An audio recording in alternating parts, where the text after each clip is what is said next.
Dort for the win. It's good! Okushevsky takes flight as SGA plays through the contact, banks it in on the foul.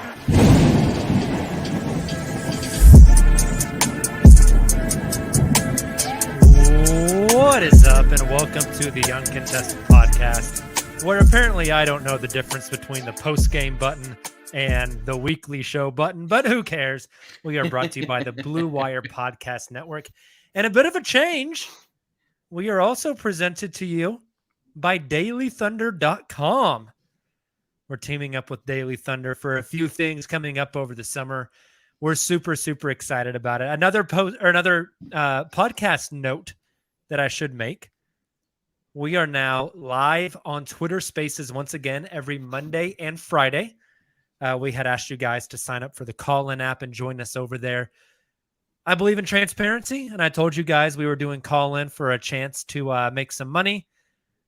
That chance has come and gone, so we're back to Twitter Spaces. We think it's just probably more convenient for everybody anyways. So I want to give a massive thank you to everybody who signed up on call-in. Keep your account. The Jake Fisher Show on there is awesome. There's other shows on there that are really good. But we really appreciate you guys signing up and joining us over on Call-In. But with that being said, we're going to transition back to Twitter Spaces on Mondays and Fridays. So you can find us there. With all that out of the way, I'm your host, Jacob Niffen. I've got Nick Crane with me. I think the intro music you used on accident is actually a good thing because we took Lou Dort out of our intro. And this episode, you can't have Lou Dort not in the intro. Totally agree. We've got Taylor Peterson. Happy Lou Dort Day. And we have Lou Dort back in Oklahoma City for 5 years. There's going to be people listening to this pod that think you're about to introduce Lou Dort as our fourth guest. Hey, and we have Lou Dort live. Back in Oklahoma City for... As free agency hit today at 5 p.m. Central Time. Plenty of fireworks before that. Kevin Durant and ruining fan base's 4th of July weekend, a story as old as time. But we're not here to discuss Kevin. We're not here to discuss Jalen Brunson.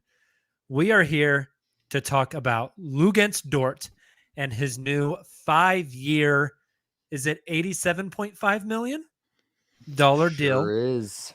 Averages out to about $17.5 million per season. Lou is around for the long haul, boys. Nick, you weren't on with Taylor and Kamiar and I last night, so I want to start with you.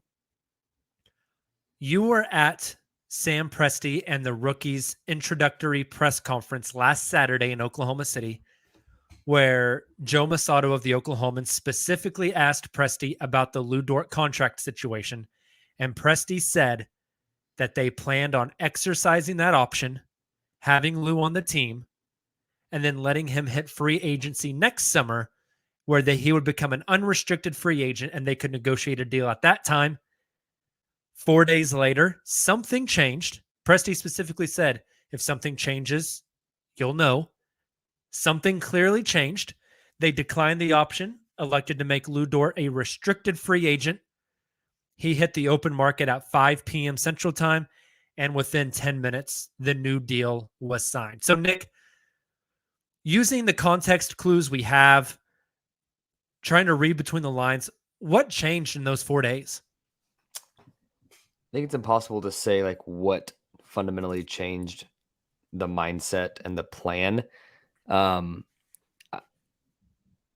What's interesting is at that point in time, Presti said that's what was going to happen, but they didn't make the decision. Like no one's ever going to decline an option, 5-6 days before they have to, which is why they waited down to the wire.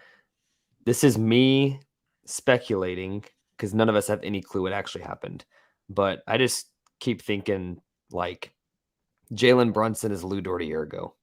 They could have signed him to a very team-friendly deal that at the time may have seemed like a lot for Jalen Brunson. But as soon as you let him go to unrestricted free agency, especially a guy that's with an agency that's a big name and has ties everywhere, you never know what happened. I'm not saying what happened to Jalen Brunson changed Presti's mind, but I think that those types of things happening, like, it's real. Like, lock your guy down while you can. I do wonder, Nick, if obviously we had the announcement of the increased cap for salary cap for next season, combined with like that anticipation. And we had the revenue made from the league announced today as well, alongside some free agency news.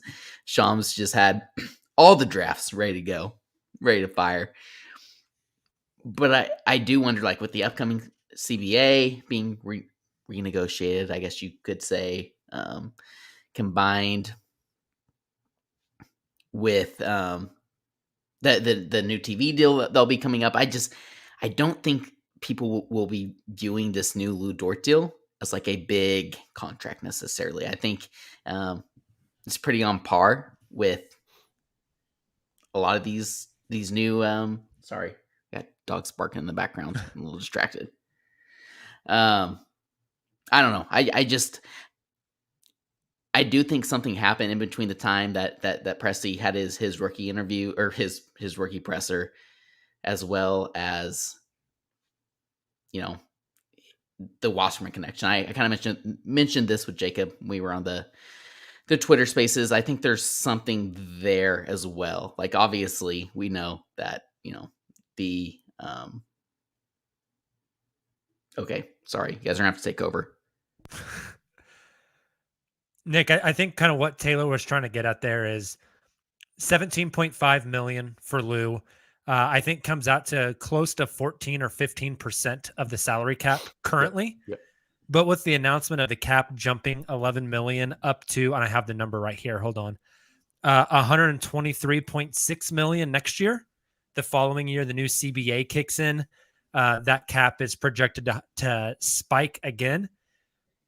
Getting Lou on the books now versus waiting for that new CBA and seeing CBA agreement and seeing where the new cap falls. In the long term, this allows that contract to be a smaller hit to the cap than it would going into next year. Yeah. And like this contract, with how quickly the cap is rising now and with how quickly it will rise with, like, it's the 2025 TV deal. It's impossible to guess this. I would guess in Lou Dort's final season, the salary cap will be close to $200 million. Like, realistically, like it's going to be skyrocketing. At that point, he's less than 10% of your salary cap, and you would think he's improved over the next 4 years. So I'll have to say, like, in year 5, assuming the salary cap rises as much as we think, and Lou Dort gets better, you basically have Lou Dort in his prime season in that final season for less than 10%, which in today's money is like 12 mil. Like, you can't evaluate it on today's face value. And so, although I think he probably is overpaid today, he won't be 3 to 5 years from now. Yeah. And overpaid today, like, it's not a drastic overpay. I think it's pretty close to market value. And even though the money of the contract goes up, again, with the cap continuing to climb, I mean, they announced today that the league made more money this past year in profit than they ever have, ever. Yeah. That cap is going to continue to climb exponentially. Wasn't it like 8.1, 8.2 billion? Yeah. I think. It was a ton of money. Yeah. So I think in the long term, this contract actually is going to age pretty well.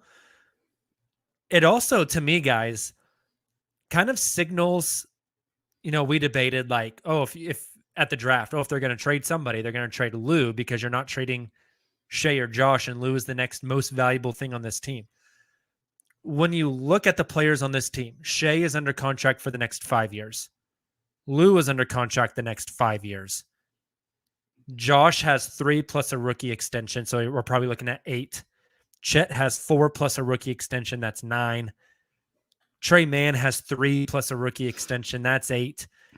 You start looking at how much longer these other guys are going to be on the team. They have a core put together that can stay in OKC for, like, at a minimum, the next half decade. I think that continuity is something that's pretty important to Sam Presti. I mean, I don't know. Were you guys surprised that it was a 5-year deal and not a 3 or a 4-year deal? I was surprised that it was a 5-year deal, and we talked a little bit about that on the Spaces. It seems like a long deal for Lou, but I keep going back to that. I mentioned this on the Twitter Spaces, right? The Wasserman connection, and I know sometimes, like, this is part of the NBA and a part of the way that the Thunder front office operates that I really enjoy is the networking, the relationships, the quote unquote politics that are involved, right? But we know how close that Sam is with the Wasserman agency. Obviously, Boucher was Russ's agent, SGA's agent, Lou's agent, and I just wonder if there maybe was something there. I mean, obviously, at the time that they signed Lou to this new contract, or sorry, his first contract, there, he wasn't necessarily a proven asset, but I do wonder if there was some sort of negotiations going on behind the scenes where it was like, we will reward you with a second contract. I would imagine that 5th year is a player option. And that's the other thing too, is like Spotrac has that up on their site right now. See, Nick, I'm in the opposite camp. I don't think it's going to be a player option. I think it's going to be 5 years fully guaranteed or a team option. I don't think it'll be a player option either. It's going to be interesting to see. Presti isn't notorious for player options. But you also want to maintain that relationship as well. If Wasserman's representing Shea and future clients, it will be interesting to see the final details. What do you think if you're Lou and Lou's rep? Do you prefer 5 years at 17.5 each year or 4 years at 19? Assuming the 5th year is a player option in this scenario, right? I think there's probably multiple time frame scenarios, dollar figure scenarios, and maybe like again, pure speculation. I would guess 5th year is a player option. Lou actually wanted more per year. He took less for a 5th year with the player option. That's fair, and that could be a fair negotiation. That could be the change that that Presti was alluding to last weekend. It's a good point. Just to play devil's advocate there, Nick, Presti might have also said, "Hey, your role is going to be reduced next year. You're going to hit the unrestricted free agent market, probably with less counting stats because you're not going to shoot the ball 15 times next year, and maybe that there isn't a big deal out there for you. So we're willing to give you long-term extended money now versus you waiting and betting on yourself and maybe not having the statistics to back up to earn this deal again next year in free agency." Yeah. But yeah, I agree with that sentiment. But on the flip side, I think Lou Dort's pretty damn willing to bet on himself at this point. Yeah. If I was Lou, I would be. Yeah. Especially next offseason too, right? Like if the Thunder weren't to have picked up his team option, he's an unrestricted free agent next season. And there's more teams with cap room to be able to sign him to I don't want to say a larger deal than this, but I feel like it would have been pretty on par with this. And I think that's what a lot of people are missing when they say, the Thunder overpaid for Lou Dort. It's going to be fascinating to see what that 5th year looks like. Is it fully guaranteed? Is it partial guaranteed? Is it team option? Is it player option? That's going to be interesting. So let's look at Lou Dort's contract real quick in perspective. So Marcus Smart is currently on a 4-year deal, which pays him annually about 19 when you average it out.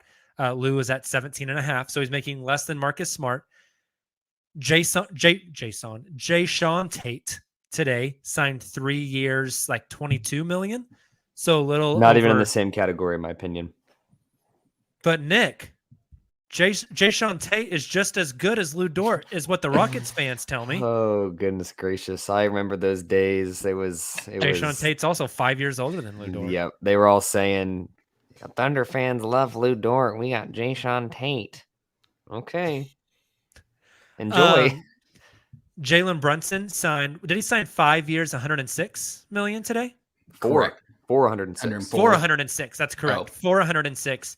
And then Anthony Simons signed 4 years, 100. Looking at all four of those contracts, Marcus Smart, Jayshawn Tate, Jalen Brunson, Anthony Simons. I think that's a fair group of guards to throw Lou's contract in there to get a perspective. Whenever you look at it in those terms, do you still perceive it as a bit of an overpay, Nick? No, because it's one of the smaller ones. I think he's probably among those guys. If it was Simons, Brunson, who else was in there? Jayshawn Tate, Simon, and then yeah. Dort.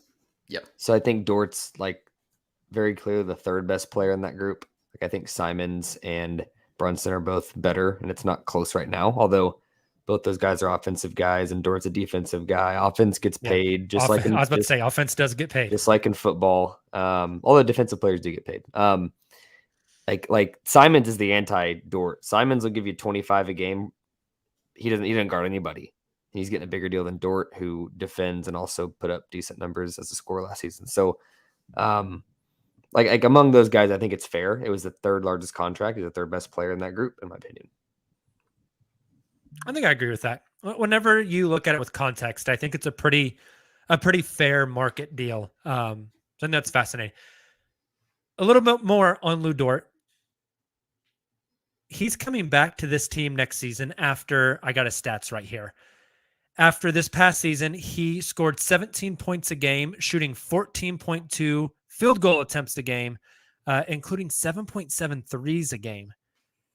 But now the Thunder have Shea, Josh, Trey, J-Dub. It remains to be seen which other guards will remain on this team. Is it a fair value for Dort at that $17.5 million per year when we assume that his role is going to get cut back a little bit because there are a ton more mouths to feed on this team now? And that's what I find really fascinating. And I think I presented this question on the Twitter Spaces earlier, and I want your guys' opinion on this. You pay Lou this amount. You know, on one hand, you could say, okay, you're maybe quote unquote overpaying him, or you're paying him a little more. And maybe that's due to, you know, thank you for sticking with us through this process and being loyal to what we're to the process, committing to it, being a professional.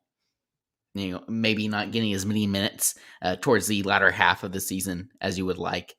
Or is it the opposite? We're paying you this much money because we believe in you as a prospect and as a player, and we're investing in you. So we expect you to perform on both ends of the floor. And we're kind of ready to, you know, to use Brian Windhorse's term, push the pedal to the floor a little more.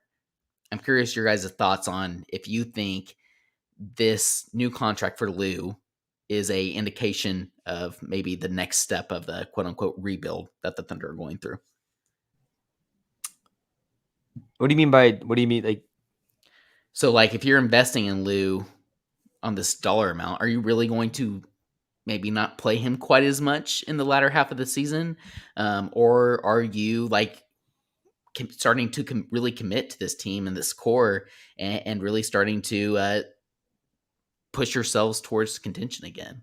Maybe this is the first step towards that, is kind of what I'm getting at. I don't know if this is the first step towards that, because I still think they're going to be horrendous next year and halfway on purpose. But I do think when you get into the postseason, this team's far from it. Rotations get extremely small, and you got to be able to play both ways to get minutes. And because of that, like if Trey Mann doesn't continue this trajectory of being like a really, really, really good scorer, we see it all the time with rookies. They have like this really good rookie season.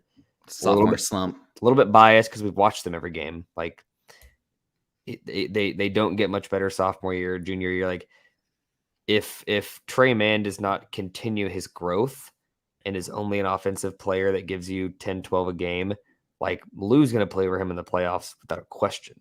So it's hard to evaluate this in that aspect too, because sure, Lou's role likely will be lightened next year because of the other guards in the team. But if somehow a year from now, like next off season, we're going into that 2023-24 season, and they're going to be making the playoffs, like Lou's role is 10 times more important than it is next season. True. And I'm just curious about that. I think that's kind of what Jacob is getting at with the maybe more of a limited role, or maybe not even limited role is the right term there, but like less opportunities than he's had these past 2 seasons, and you're paying him that much. I'm very curious to see how that plays out. But maybe to your point, Nick, like you're investing in him now because you realize, and that's why he got the 5 years, because year 3, year 4, year 5 of that contract, you're expecting some of these young guys you have on the team, the Usman Jangs, the J Dubs, the J Wills, the Chets, etc. The ones you want to keep are going to kind of float to the top, for lack of a better term. And you expect Lou's going to be one of those guys. So you let the other guys kind of play it out. History tells us that not even like half of every prospect you draft in the first round is going to be anybody. And I know it's better odds when you're in the lottery. Like we always talk about, you got Shea, you got Josh, you got Lou, you got J-Dub, you got Trey, you got all these guys. History tells us 1 or 2 of those guys is not going to be a core top 8-9 playoff guy when it comes time. For sure. And I think we saw a lot. You were kind of talking about this earlier, Nick.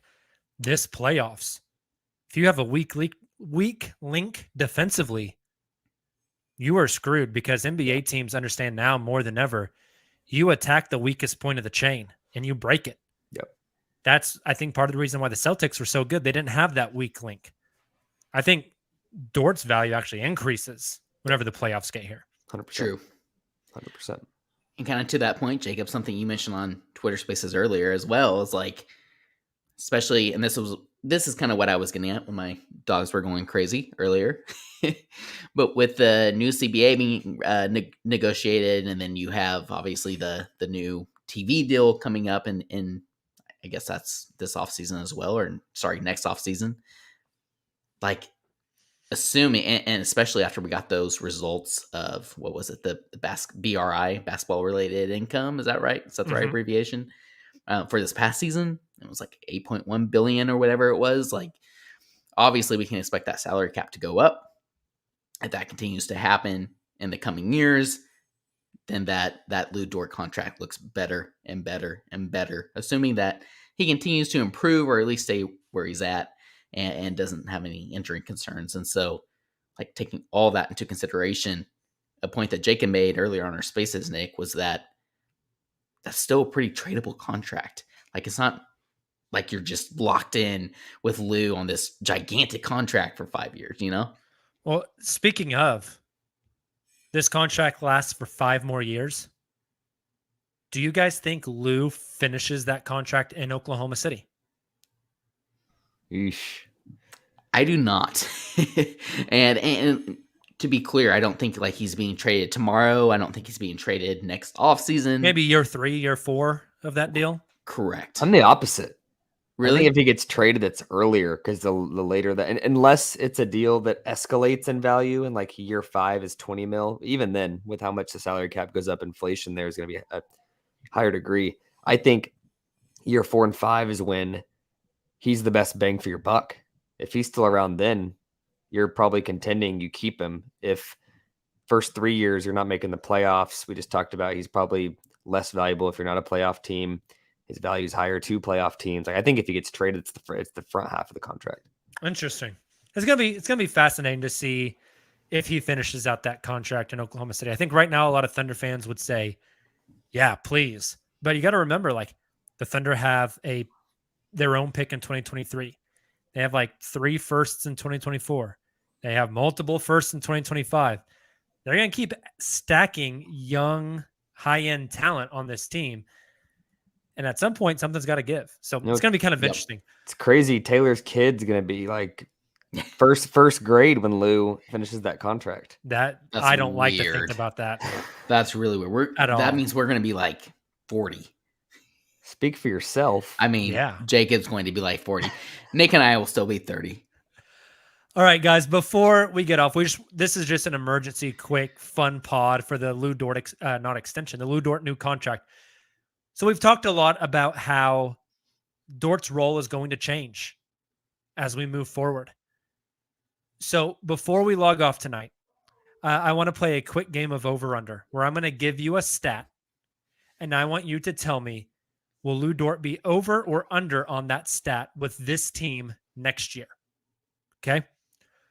First number, points, 17.2, which is what he scored last year. Over or under? Under. I'm going to go under, and it's not because I don't think it's not even that I think he's going to be taking that many less shots. I just think that's an inflated number from that stretch he had when he was the only guy playing and he was just balling out. Like, I think he's actually, like last season, if you take that stretch, I was like a 15-point per game guy. So Okay. you think his percentage is going to go down as well, which I'm sure Jacob's getting at. Field goal attempts a game, 14.2, which is what he shot last year. Under. I think it's all related to less of an opportunity, and he's going to find himself in more of a defined role as the seasons roll on from this point forward. He's not going to have the same opportunity he's had the past 2 seasons. Agreed. You're going under as well, Nick? Yeah. Interesting. All right, let's see here. Let me find some more numbers for you guys. Here we go. Corner 3-point percentage, 43%. Over or under? Ooh. See, that's kind of where I think we see the efficiency stay. 43. Like, that's kind of where I would want to set the over-under. Well, that's why he did it there. I know. It's also what Lou shot last year. I know. Give me the over.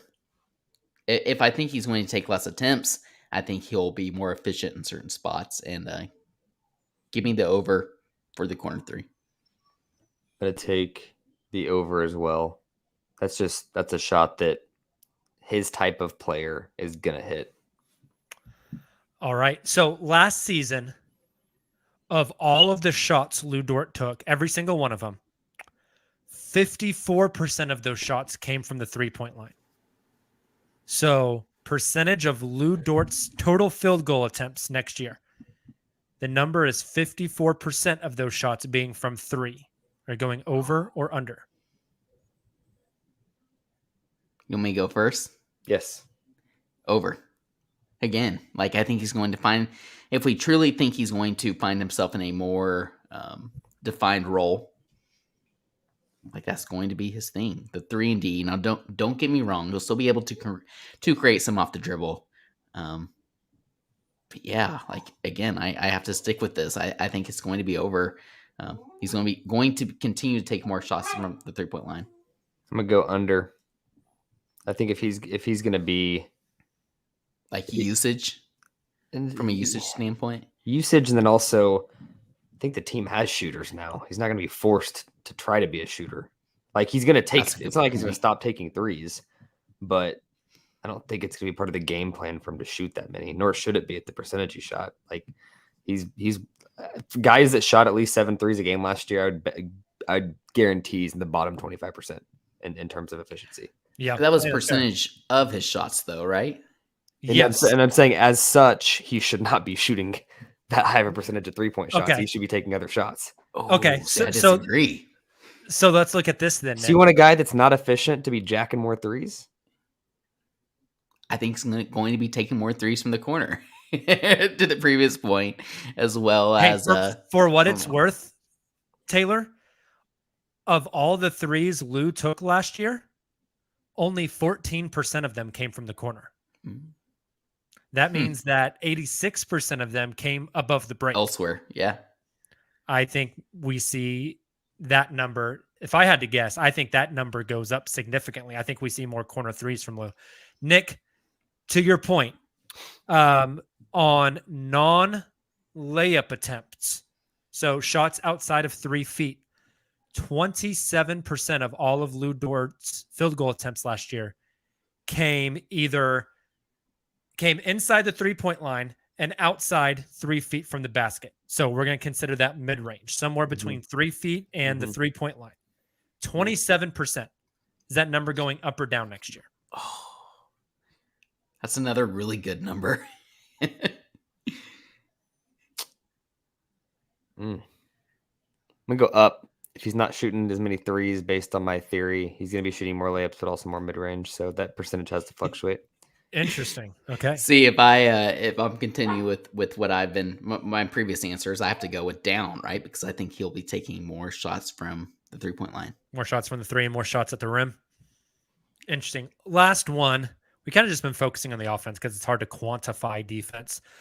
Last season, Dort shot 7.7 3-point attempts per game. Oh, That's this our is an over-under. easy one that I think both of us will agree on. Say it again. Under. 7.7 3-point attempts a game. Oh, under. Yeah. Yeah. Back to my point. Yeah.